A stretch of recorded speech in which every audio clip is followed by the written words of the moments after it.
Thank you very much. Congratulations to all four of the nominees. I spent 2 years at the FTC in the early 2000s, and it is a wonderful institution with tremendously talented career professionals and with a terrific and longstanding tradition of really effective bipartisan cooperation, enforcing the antitrust laws, defending competition, and protecting consumers. And so I want to commend each of you for your willingness to serve.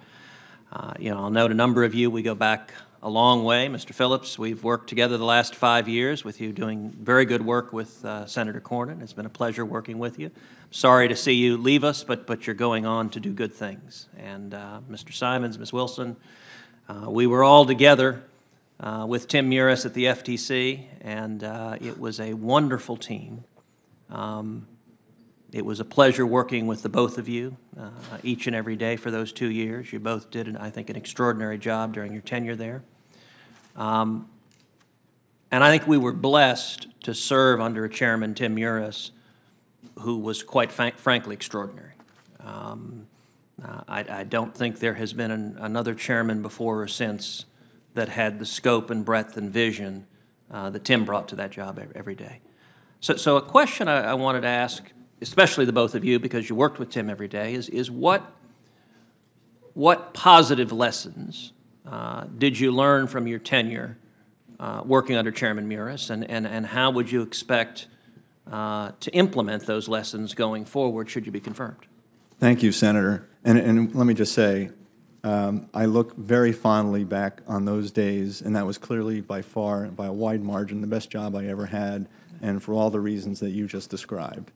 So one of the most important things I learned from Chairman Muris was that it's important to have your priorities, to communicate them well, so that the staff knows what's expected, what types of matters will turn into enforcement actions, and so the staff is busy in doing very productive things and have very high morale. That's an absolutely critical thing, I think, in terms of leading the FTC. And that's my intent, to follow that lead from Chairman Muris. Thank you, Senator. I would echo Mr. Simons' comments. It was a pleasure to work with you and to get to know you then, and I've watched your career since then with great interest and support.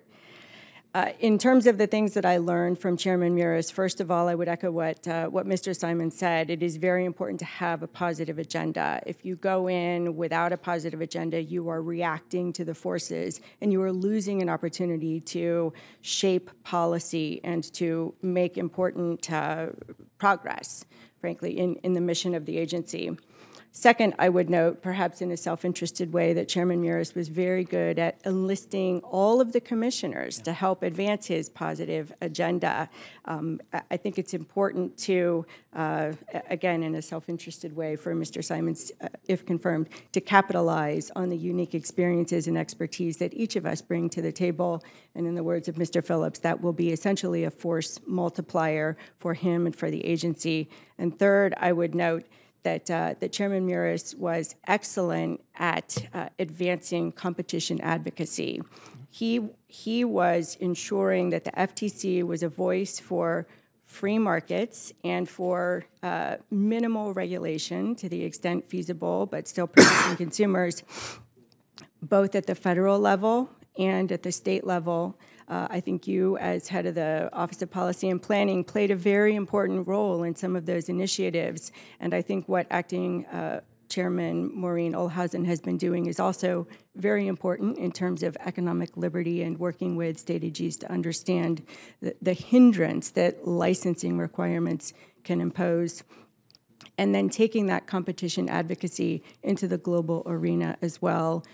Tim was there when we launched the International Competition Network, and so having the FTC and the Department of Justice together in a leadership role, speaking into the international arena, supporting the sound enforcement of competition and consumer protection laws is critical for American consumers and also for American companies. Mm-hmm. Mr. Simons, what are your views on competition advocacy and the robust role the FTC has had in that in the past? I don't think I could do a better justice to it than what Mrs. Wilson just said. it's absolutely critical. It's had really tremendous effects historically, and I would expect that to continue into the future.